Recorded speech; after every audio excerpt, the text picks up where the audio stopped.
আপনার চেহারা নূরের মতো উজ্জ্বল হয়ে যাবে শুধুমাত্র যদি একটি আমল আপনি করতে পারেন।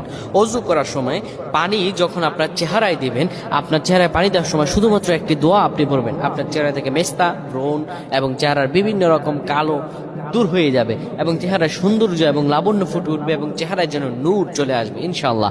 অনেকে দেখা যায় সুন্দর কিন্তু দেখতে ভালো লাগে না, কিন্তু অনেকে কালো কিন্তু তারা দেখতেও ভালো লাগে। এটি হচ্ছে আল্লাহ তাআলার পক্ষ থেকে একটি রহম। চেহারা সৌন্দর্য বৃদ্ধি পাওয়া আল্লাহ তাআলা দোয়া কবুল করার মাধ্যম, চেহারা সৌন্দর্য বৃদ্ধি পাওয়া গুনাহ মাফ হয়েছে এটার মাধ্যম। প্রিয় ভাইরা আমার, এটা অত্যন্ত গুরুত্বপূর্ণ আমল, সকলেই করবেন। যখন আপনি অজু করবেন, অজু করার সময় পানিটা যখন চেহারায় দিবেন, ওই পানির মধ্যে 3 বার পরে ফু দিবেন।